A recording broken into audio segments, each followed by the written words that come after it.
47वां अध्याय।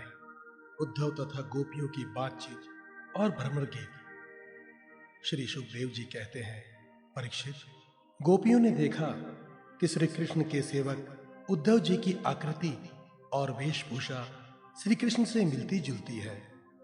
घुटनों तक लंबी लंबी भुजाएं हैं, नूतन कमल दल के समान कोमल नेत्र हैं, शरीर पर पीतांबर धारण किए हुए हैं, गले में कमल पुष्पों की माला है, कानों में मणि जड़ित कुंडल झलक रहे हैं और मुखार बिंद अत्यंत प्रफुल्लित है। पवित्र मुस्कान वाली गोपियों ने आपस में कहा, ये पुरुष देखने में तो बड़ा सुंदर है, परंतु ये है कौन? कहां से आया है? किसका दूत है? इसने श्री कृष्ण जैसी वेशभूषा क्यों धारण कर रखी है? सब की सब गोपियां उनका परिचय प्राप्त करने के लिए अत्यंत उत्सुक हो गईं और उनमें से बहुत सी पवित्र कीर्ति भगवान श्री कृष्ण के तथा उनके सेवक सखा उद्धव जी को चारों ओर से घेरकर खड़ी हो गई। जब उन्हें मालूम हुआ ये तो रमा रमण भगवान श्री कृष्ण का संदेश लेकर आए हैं, तब उन्होंने विनय से झुककर सलज्ज हास्य चितवन और मधुर वाणी आदि से उद्धव जी का अत्यंत सत्कार किया तथा एकांत में आसन पर बैठाकर वे उनसे इस तरह कहने लगी, उद्धव जी, हम जानती हैं कि आप यदुनाथ के पार्षद हैं, उन्हीं का संदेश लेकर यहाँ पधारे हैं। आपके स्वामी ने अपने माता पिता को सुख देने के लिए आपको यहाँ भेजा है, अन्यथा हमें तो अब इस नंद गांव में गौ के रहने की जगह में उनके स्मरण करने योग्य कोई भी वस्तु दिखाई नहीं पड़ती। माता पिता आदि सगे संबंधियों का स्नेह बंधन तो बड़े बड़े ऋषि मुनि भी बड़ी कठिनाई से छोड़ पाते हैं। दूसरों के साथ जो प्रेम संबंध का स्वांग किया जाता है वो तो किसी न किसी स्वार्थ के लिए ही होता है। भंवरों का पुष्पों से और पुष्पों का स्त्रियों से ऐसा ही स्वार्थ का प्रेम संबंध होता है। जब वैश्या समझती है कि अब मेरे यहाँ आने वाले के पास धन नहीं है, तब उसे वो धत्ता बता देती है। जब प्रजा देखती है कि ये राजा हमारी रक्षा नहीं कर सकता, तब वो उसका साथ छोड़ देती है। अध्ययन समाप्त हो जाने पर कितने शिष्य अपने आचार्यों की सेवा करते हैं। यज्ञ की दक्षिणा मिली कि ऋत्विज लोग चलते बने। जब वृक्ष पर फल नहीं रहते, तब पक्षीगण वहां से बिना कुछ सोचे विचारे उड़ जाते हैं। भोजन कर लेने के बाद अतिथि लोग ही गृहस्थी की ओर कब देखते हैं। वन में आग लगी कि पशु भाग खड़े हुए। चाहे स्त्री के हृदय में कितना ही अनुराग हो, जार पुरुष अपना काम बना लेने के बाद उलट कर भी तो नहीं देखता। परीक्षित, गोपियों की मन, वाणी और शरीर श्री कृष्ण में तल्लीन थे। जब भगवान श्री कृष्ण के दूत बनकर उद्धव जी व्रज आए, तब वे उनसे इस प्रकार कहते कहते ये भूल ही गए कि कौन सी बात किस तरह किसके सामने कहनी चाहिए। भगवान श्री कृष्ण ने बचपन से लेकर किशोर अवस्था तक जितनी भी लीलाएं की थी, उन सबकी याद करके गोपियां उनका गान करने लगी। वे आत्मविस्मृत होकर स्त्री सुलभ लज्जा को भी भूल गई और फूट फूट कर रोने लगी। एक गोपी को उस समय स्मरण हो रहा था भगवान श्री कृष्ण के मिलन की लीला का। उसी समय उसने देखा कि पास ही एक भौरा गुनगुना रहा है। उसने ऐसा समझा मानो मुझे रूठी हुई समझकर श्री कृष्ण ने मनाने के लिए दूध भेजा हो। वो गोपी भौरे से इस प्रकार कहने लगी। गोपियों ने कहा, वे मधु, तू कपटी का सखा है, इसलिए तू भी कपटी है। तू हमारे पैरों को मत छू, झूठे प्रणाम करके हमसे अन्याय विनय मत कर। हम देख रही है कि श्री कृष्ण की जो वनमाला हमारी सौतों के वक्ष स्थल के स्पर्श से मसली हुई है, उसका पीला पीला कुमकुम तेरी मूंछों पर भी लगा हुआ है। तू स्वयं भी तो किसी कुमकुम से प्रेम नहीं करता, यहाँ से वहां उड़ा करता है। जैसे तेरे स्वामी वैसे ही तू। मधुपति श्री कृष्ण मथुरा की मानिनी नायिकाओं को मनाया करे। उनका वो कुमकुम रूप कृपा प्रसाद जो यदुवंशियों के सभा में उपहास करने योग्य है, अपने ही पास रखे। उसे तेरे द्वारा यहाँ भेजने की क्या आवश्यकता है? जैसे तू काला है वैसे ही वे भी हैं। तू भी पुष्पों का रस लेकर उड़ जाता है, वैसे ही वे भी निकले। उन्होंने हमें केवल एक बार, हाँ ऐसा ही लगता है, केवल एक बार अपनी तनिक सी मोहिनी और परम मादक अधर सुधा पिलाई, और फिर हम भोली भाली गोपियों को छोड़कर वे यहाँ से चले गए। पता नहीं सुकुमारी लक्ष्मी उनके चरण कमलों की सेवा कैसे करती रहती है। अवश्य ही वे छैल छबीले श्री कृष्ण की चिकनी चुपड़ी बातों में आ गई होंगी। चित चोर ने उनका भी चित चुरा लिया होगा। अरे भ्रमर, हम वनवासिनी हैं, हमारे तो घर द्वार भी नहीं है। तू हम लोगों के सामने यदुवंश शिरोमणि श्री कृष्ण का बहुत सा गुणगान क्यों कर रहा है? ये सब भला हम लोगों को मनाने के लिए ही तो है, परंतु नहीं नहीं, वे हमारे लिए कोई नए नहीं हैं। हमारे लिए तो जाने पहचाने बिल्कुल पुराने हैं। तेरी चापलूसी हमारे पास नहीं चलेगी। तू जा, यहाँ से चला जा, और जिनके साथ सदा विजय रहती है उन श्री कृष्ण की मधुपुराण वासिनी सखियों के सामने जाकर उनका गुणगान कर। ये नई है, उनकी लीलाएं कम जानती हैं, और इस समय वे उनकी प्यारी हैं। उनके हृदय की पीड़ा उन्होंने मिटा दी है। वे तेरी प्रार्थना स्वीकार करेंगी, तेरी चापलूसी से प्रसन्न होकर तुझे मुँहमांगी वस्तु देंगी। भौरे, वे हमारे लिए छटपटा रहे हैं, ऐसा तू क्यों कहता है? उनकी कपट भरी मनोहर मुस्कान और भौं के इशारे से जो वश में ना हो जाए, उनके पास दौड़ी न आवे, ऐसी कौन सी स्त्रियां हैं? अरे अनजान, स्वर्ग में, पाताल में और पृथ्वी में ऐसी एक भी स्त्री नहीं है। औरों की तो बात ही क्या, स्वयं लक्ष्मी जी भी उनके चरण रज की सेवा किया करती है। फिर हम श्री कृष्ण के लिए किसी गिनती में है? परंतु तू उनके पास जाकर कहना कि तुम्हारा नाम तो उत्तम श्लोक है, अच्छे अच्छे लोग तुम्हारी कीर्ति का गान करते हैं, परंतु इसकी सार्थकता तो इसमें है कि तुम दीनों पर दया करो, नहीं तो श्री कृष्ण तुम्हारा उत्तम श्लोक नाम झूठा पड़ जाता है। अरे मधुकर, देख तू मेरे पैर पर सिर मत टेक। मैं जानती हूँ कि तू अन्याय विन्याय करने में, क्षमा याचना करने में बड़ा निपुण है। मालूम होता है तो श्री कृष्ण से ही ये सीख कर आया है कि रूठे हुए को मनाने के लिए दूत को, संदेशवाहक को कितनी चटुकारिता करनी चाहिए। परंतु तू समझ ले कि यहाँ तेरी दाल नहीं गलने की। देख, हमने श्री कृष्ण के लिए ही अपने पति, पुत्र और दूसरे लोगों को छोड़ दिया, परंतु उनमें तनिक भी कृतज्ञता नहीं। वे ऐसे निर्मोही निकले कि हमें छोड़कर चलते बने। अब तू ही बता, ऐसे अकृतज्ञ के साथ हम क्या संधि करें? क्या तू अब भी कहता है कि उन पर विश्वास करना चाहिए? एरे मधु, जब वे राम बने थे तब उन्होंने कपिराज बाली को व्याध के समान छिपकर बड़ी निर्दयता से मारा था। बेचारी शूर्पणखा कामवश उनके पास आई थी, परंतु उन्होंने अपनी स्त्री के वश होकर उस बेचारी के नाक कान काट लिए और इस प्रकार उसे क्रूर कर दिया। ब्राह्मण के घर वामन के रूप में जन्म लेकर उन्होंने क्या किया? बाली ने तो उनकी पूजा की, उनकी मुंह मांगी वस्तु दी, और उन्होंने उसकी पूजा ग्रहण करके भी उसे वरुणपाश से बांधकर पाताल में डाल दिया। ठीक वैसे ही जैसे कौवा बलि खाकर भी बलि देने वाले को अपने अन्य साथियों के साथ मिलकर घेर लेता है और परेशान करता है। अच्छा तो अब जाने दे, हमें श्री कृष्ण से क्या, किसी भी काली वस्तु के साथ मित्रता से कोई प्रयोजन नहीं। परंतु यदि तू कहे कि जब ऐसा है तब तुम लोग उनकी चर्चा क्यों करती हो, तो भ्रमर, हम सच कहती हैं, एक बार जिसे उसका चस्का लग जाता है वो उसे छोड़ नहीं सकता। ऐसी दशा में हम चाहने पर भी उनकी चर्चा छोड़ नहीं सकते।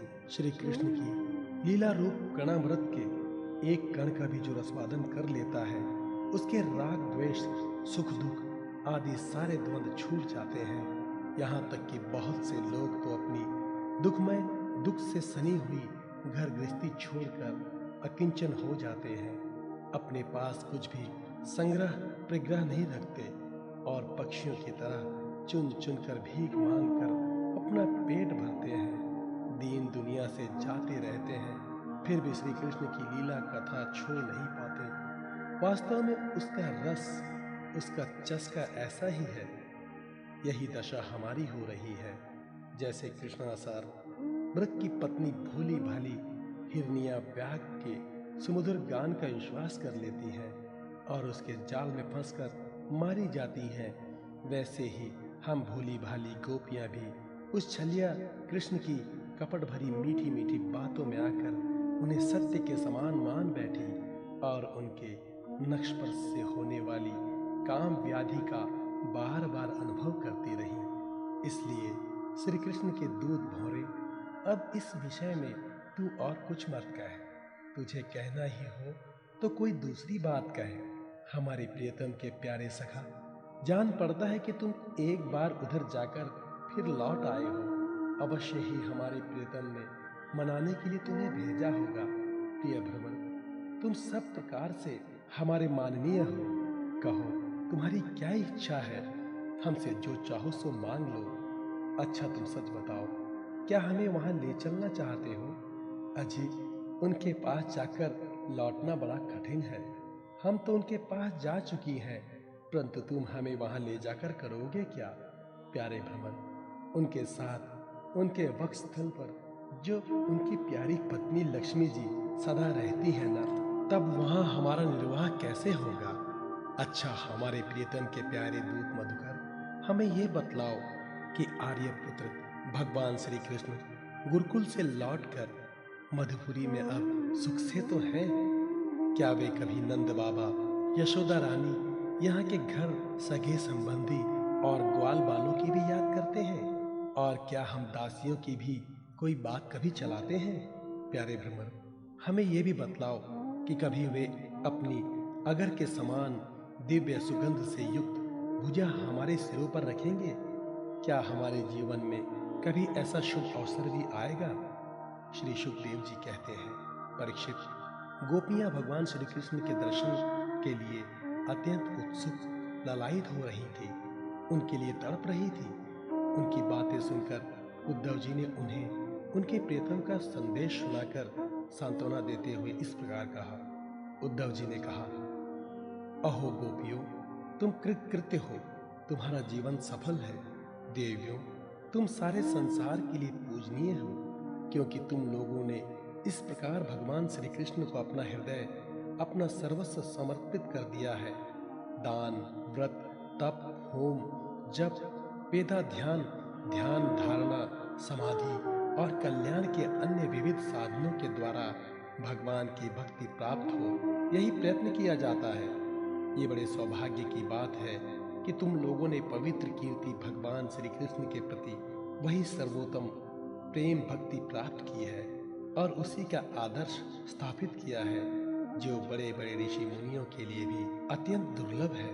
सचमुच ये कितने सौभाग्य की बात है कि तुमने अपने पुत्र, पति, देह, स्वजन और घरों को छोड़कर पुरुषोत्तम भगवान श्री कृष्ण को, जो सबके परम पति हैं, पति के रूप में वर्ण किया।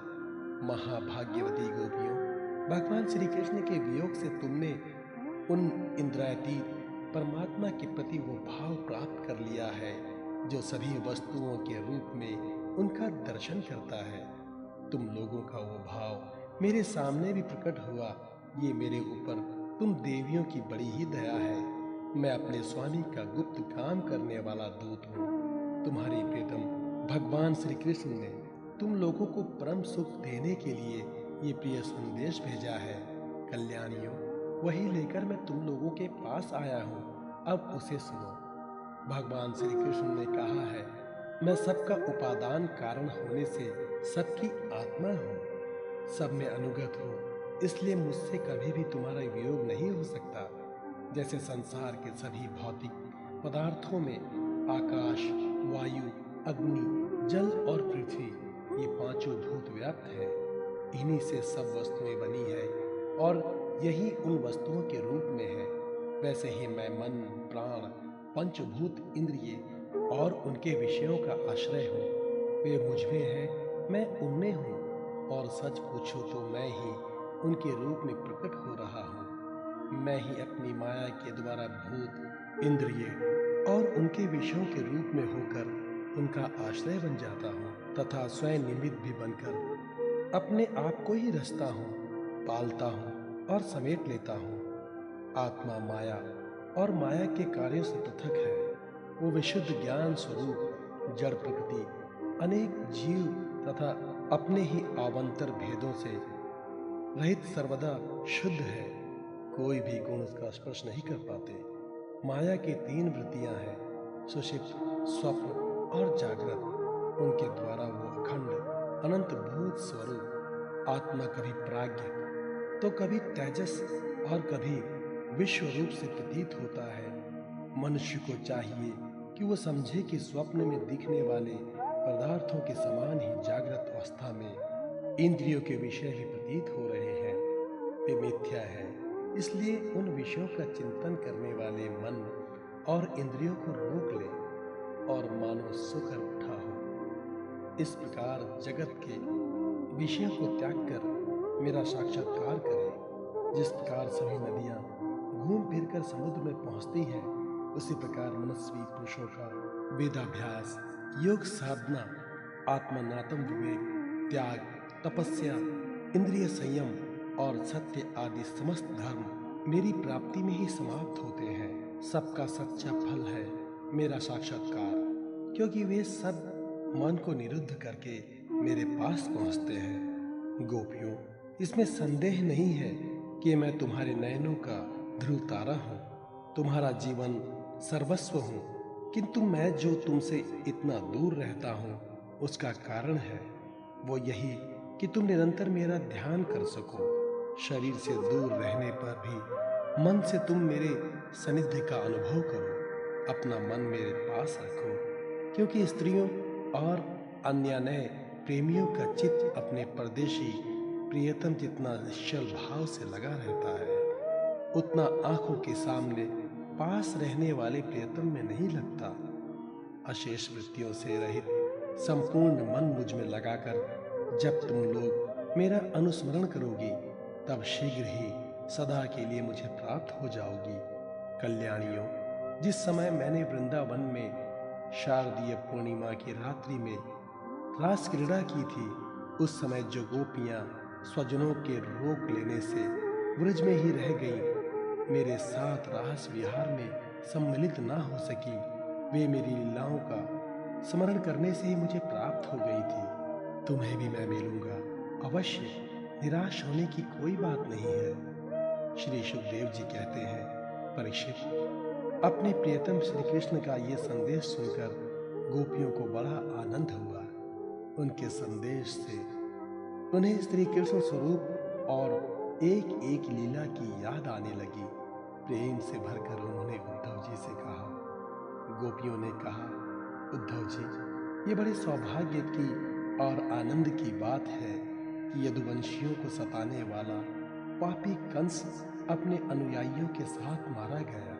ये भी कम आनंद की बात नहीं है कि श्री कृष्ण के बंधु बांधव और गुरुजनों के सारे मनोरथ पूर्ण हो गए तथा अब हमारे प्यारे श्याम सुंदर उनके साथ सकुशल निवास कर रहे हैं। किंतु उद्धव जी, एक बात हमें आप बतलाइए। जिस प्रकार हम अपनी प्रेम भरी लजीली मुस्कान और उन्मुक्त चितवन से उनकी पूजा करती थी और वे भी हमसे प्यार करते थे, उसी प्रकार मथुरा की स्त्रियों से भी वे प्रेम करते हैं या नहीं? तब तक दूसरी गोपी बोल उठी, अरे सखा, हमारे प्यारे श्याम सुंदर तो प्रेम की मोहिनी कला के विशेषज्ञ हैं। सभी श्रेष्ठ स्त्रियां उनसे प्यार करती हैं। फिर भला जब नगर की स्त्रियां उनसे मीठी मीठी बातें करेंगी और हाव भाव से उनकी ओर देखेंगी, तब वे उन पर क्यों न रीझेंगे? दूसरी गोपियां बोली, साधु, आप ये तो बतलाइए कि जब कभी नागरी नारियों की मंडली में कोई बात चलती है और हमारे प्यारे स्वच्छंद रूप से बिना किसी संकोच के जब प्रेम की बातें करने लगते हैं, तब क्या कभी प्रसंगवश हम गंवार ग्वालिनों की याद करते हैं? कुछ गोपियों ने कहा, उद्धव जी, क्या कभी श्री कृष्ण उन रात्रियों का स्मरण करते हैं जब कुमुदिनी तथा कुंदर के पुष्प खिले हुए थे, चारों ओर चांदनी छिटक रही थी और वृंदावन अत्यंत रमणीय हो रहा था। उन स्त्रियों में ही उन्होंने रास मंडल बनाकर हम लोगों के साथ नृत्य किया था। कितनी सुंदर थी वो रास लीला। उस समय हम लोगों के पैरों के नूपुर रुंझुन रुंझुन बज रहे थे। हम सब सखियां उन्हीं की सुंदर सुंदर लीलाओं का गान कर रही थी और वे हमारे साथ नाना प्रकार के विहार कर रहे थे। कुछ दूसरी गोपियां बोल उठी, उद्धव जी, हम सब तो उन्हीं के विरह की आग में जल रही है। देवराज इंद्र जैसे जल बरसाकर वन को हरा भरा कर देते हैं, उसी प्रकार क्या कभी श्री कृष्ण भी अपने कर्षस्पर्श आदि से हमें जीवन दान देने के लिए यहाँ आवेंगे? तब तक एक गोपी ने कहा, अरे सखी, अब तो उन्होंने शत्रुओं को मारकर राज्य पा लिया है। जिसे देखो वही उनका सुहृद बना फिरता है। अब वे बड़े बड़े नरपतियों की कुमारियों से विवाह करेंगे, उनके साथ आनंद पूर्वक रहेंगे। यहाँ हम गवारिनियों के पास क्यों आएंगे? दूसरी गोपी ने कहा, नहीं सखी, महात्मा श्री कृष्ण तो स्वयं लक्ष्मीपति हैं। उनकी सारी कामनाएं पूर्ण ही हैं। वे कृत्य हैं। हम वनवासिनी ग्वालिनों अथवा दूसरी राजकुमारियों से उनका कोई प्रयोजन नहीं है। हम लोगों के बिना उनका कौन सा काम अटक रहा है? देखो, वैश्या होने पर भी पिंगला ने क्या ठीक ही कहा है, संसार में किसी की आशा न रखना ही सबसे बड़ा सुख है। ये बात हम जानती हैं, फिर भी हम भगवान श्री कृष्ण के लौटने की आशा छोड़ने में असमर्थ हैं। उनके शुभ आगमन की आशा ही तो हमारा जीवन है। हमारे प्यारे श्याम सुंदर ने, जिनकी कीर्ति का गान बड़े बड़े महात्मा करते रहते हैं, हमसे एकांत में जो मीठी मीठी प्रेम की बातें की हैं, उन्हें छोड़ने का, भुलाने का उत्साह भी हम कैसे कर सकती हैं? देखो तो, उनकी इच्छा न होने पर भी स्वयं लक्ष्मी जी उनके चरणों से लिपटी रहती हैं। एक क्षण के लिए भी उनका अंग संग छोड़कर कहीं नहीं जाती। उद्धव जी, ये वही नदी है जिसमें वे विहार करते थे। ये वही पर्वत है जिसके शिखर पर चढ़कर वे बांसुरी बजाते थे। ये वे ही वन हैं जिनमें वे रात्रि के समय रास लीला करते थे। और ये वे ही गौएं हैं जिनको चराने के लिए वे सुबह सुबह हम लोगों को देखते हुए चाहते आते थे। और ये ठीक वैसी ही बंशी की तान हमारे कानों में गूंजती रहती है, जैसे वे अपने अधरों के संयोग से छेड़ा करते थे। बलराम जी के साथ श्री कृष्ण ने इन सभी का सेवन किया है। यहाँ का एक एक प्रदेश, एक एक धूलि कण उनके परम सुंदर चरण कमलों से चिन्हित है। इन्हें जब जब हम देखती हैं, सुनती हैं, दिन भर यही तो करती रहती हैं, तब तब वे हमारे प्यारे श्याम सुंदर नंद नंदन को हमारे नेत्रों के सामने लाकर रख देती है। उद्धव जी, हम किसी भी प्रकार मरकर भी उन्हें भूल नहीं सकती। उनकी वो हंस की सी सुंदर चाल, उन्मुक्त हास्य, विलासपूर्ण चितवन और मधुमयी वाणी, आह, उन सब ने हमारा चित्त चुरा लिया है। हमारा मन हमारे वश में नहीं है। अब हम उन्हें भूले तो किस तरह? हमारे प्यारे श्री कृष्ण, तुम ही हमारे जीवन के स्वामी हो, सर्वस्व हो। प्यारे, तुम लक्ष्मीनाथ हो तो क्या हुआ, हमारे लिए तो ब्रजनाथ ही हो। हम ब्रज गोपियों के एकमात्र तुम ही सच्चे स्वामी हो। श्याम सुंदर, तुमने बार बार हमारी व्यथा मिटाई है, हमारे संकट काटे हैं। गोविंद, तुम गौओं से बहुत प्रेम करते हो, क्या हम गौएं नहीं हैं? तुम्हारा ये सारा गोकुल, जिसमें ग्वाल बाल, माता पिता, गौएं और हम गोपियां सब कोई है, दुख के अपार सागर में डूब रहा है। तुम इसे बचाओ, आओ हमारी रक्षा करो। श्री सुखदेव जी कहते हैं, प्रिय परीक्षित, भगवान श्री कृष्ण का प्रिय संदेश सुनकर गोपियों के विरह की व्यथा शांत हो गई थी। वे इंद्रियातीत भगवान श्री कृष्ण को अपनी आत्मा के रूप में सर्वत्र स्थित समझ चुकी थी। अब वे बड़े प्रेम और आदर से उद्धव जी का सत्कार करने लगी। उद्धव जी गोपियों की विरह व्यथा मिटाने के लिए कई महीनों तक वहीं रहे।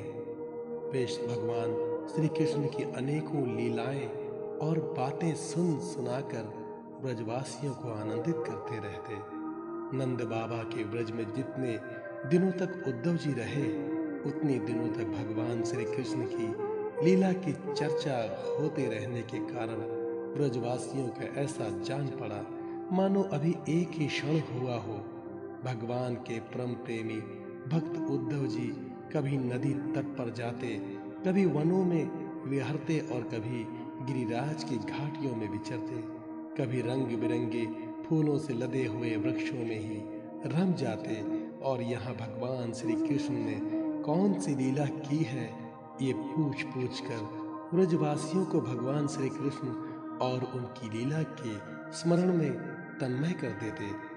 उद्धव जी ने ब्रज में रहकर गोपियों की इस प्रकार की प्रेम विकलता तथा और भी बहुत सी प्रेम चेष्टाएं देखी। उनकी इस प्रकार श्री कृष्ण में तन्मयता देखकर वे प्रेम और आनंद से भर गए। अब वे गोपियों को नमस्कार करते हुए इस प्रकार गान करने लगे। इस पृथ्वी पर केवल इन गोपियों का ही शरीर धारण करना श्रेष्ठ एवं सफल है, क्योंकि वे सर्वात्मा भगवान श्री कृष्ण के परम प्रेममय दिव्य महाभाव में स्थित हो गई है। प्रेम की ये ऊंची से ऊंची स्थिति संसार के भय से भीत मुमुक्षु जनों के लिए ही नहीं, अपितु बड़े बड़े मुनियों, मुक्त पुरुषों तथा हम भक्त जनों के लिए भी अभी वांछनीय ही है। हमें उसकी प्राप्ति नहीं हो सकी। सत्य है, जिन्हें भगवान श्री कृष्ण की लीला कथा के रस का चस्का लग गया है, उन्हें कुलीनता की द्विजाति समुचित संस्कार की ओर बड़े बड़े यज्ञ याज्ञाओं में दीक्षित होने की क्या आवश्यकता है। अथवा यदि भगवान की कथा का रस नहीं मिला, उसमें रुचि नहीं हुई, तो अनेक महाकल्पों तक बार बार ब्रह्मा होने से भी क्या लाभ। कहाँ ये वंचरी आचार ज्ञान और जाति से हीन गांव की गंवार ग्वालिने, और कहाँ सच्चिदानंद घन भगवान श्री कृष्ण में अनन्य परम प्रेम। अहो धन्य है, धन्य है। इससे सिद्ध होता है कि कोई भगवान के स्वरूप और रहस्य को न जानकर भी उनसे प्रेम करे, उनका भजन करे, तो वह स्वयं अपनी शक्ति अपनी कृपा से उसका परम कल्याण कर देते हैं। ठीक वैसे ही जैसे कोई अनजाने में भी अमृत पी ले, तो वो अपनी वस्तु शक्ति से ही पीने वाले को अमर बना देता है। भगवान श्री कृष्ण ने रासोत्सव के समय इन ब्रजंगनाओं के गले में बांह डाल डाल कर इनके मनोरथ पूर्ण किए। इन्हें भगवान ने जिस कृपा प्रसाद का वितरण किया, उन्हें जैसे प्रेम दान किया, वैसा भगवान की परम प्रेमवती नित्य संगिनी वक्षस्थल पर विराजमान लक्ष्मी जी को भी प्राप्त नहीं हुआ। कमल की सी सुगंध और कांति से युक्त देवांग नावों को भी नहीं मिला, फिर दूसरी स्त्रियों की बात ही क्या करें। मेरे लिए तो सबसे अच्छी बात यही होगी कि मैं इस वृंदावन धाम में कोई झाड़ी लता अथवा औषधि जड़ी बूटी ही बन जाऊं। आह, यदि मैं ऐसा बन जाऊंगा तो मुझे इन प्रजंगनाओं की चरण धूलि निरंतर सेवन करने के लिए मिलती रहेगी। इनकी चरण रज में स्नान करके मैं धन्य हो जाऊंगा। धन्य है ये गोपियां, देखो तो सही, जिनको छोड़ना अत्यंत कठिन है। उन स्वजन संबंधियों तथा लोक वेद की आर्य मर्यादा का परित्याग करके इन्होंने भगवान की पदवी, उनके साथ तन्मयता, उनका परम प्रेम प्राप्त कर लिया है। औरों की तो बात ही क्या, भगवद्वाणी, उनकी निश्वास रूप समस्त श्रुतियां, उपनिषदें भी अब तक भगवान के परम प्रेममय स्वरूप को ढूंढती ही रहती हैं, प्राप्त नहीं कर पाती। स्वयं भगवती लक्ष्मी जी जिनकी पूजा करती रहती हैं, ब्रह्मा शंकर आदि परम समर्थ देवता, पूर्ण काम अंतरात्मा और बड़े बड़े योगेश्वर अपने हृदय में जिनका चिंतन करते रहते हैं, भगवान श्री कृष्ण के उन्हीं चरणार बिंदुओं को रास लीला के समय गोपियों ने अपने वक्षस्थल पर रखा और उनका आलिंगन करके अपने हृदय की जलन विरह व्यथा शांत की। नंद बाबा के ब्रज में रहने वाली गोपांगनाओं की चरण धूलि को मैं बारंबार प्रणाम करता हूँ, उसे सिर पर चढ़ाता हूँ। आहा, इन गोपियों ने भगवान श्री कृष्ण की लीला कथा के संबंध में जो कुछ गान किया है वो तीनों लोकों को पवित्र कर रहा है और सदा सर्वदा पवित्र करता रहेगा। श्री सुखदेव जी कहते हैं, परीक्षित, इस प्रकार कई महीनों तक ब्रज में रहकर उद्धव जी ने अब मथुरा जाने के लिए गोपियों से नंद बाबा और यशोदा मैया से आज्ञा प्राप्त की। ग्वाल बालों से विदा लेकर वहां से यात्रा करने के लिए वे रथ पर सवार हुए। जब उनका रथ व्रज से बाहर निकला तब नंद बाबा आदि गोपीगण बहुत से भेंट की सामग्री लेकर उनके पास आए और आंखों में आंसू भरकर उन्होंने बड़े प्रेम से कहा, उद्धव जी, अब हम यही चाहते हैं कि हमारे मन की एक एक वृत्ति, एक एक संकल्प श्री कृष्ण के चरण कमलों के ही आश्रित रहे, उन्हीं की सेवा के लिए उठें और उन्हीं में लगी भी रहें। हमारी वाणी नित्य निरंतर उन्हीं के नामों का उच्चारण करती रहे और शरीर उन्हीं को प्रणाम करे, उन्हीं की आज्ञा पालन और सेवा में लगा रहे।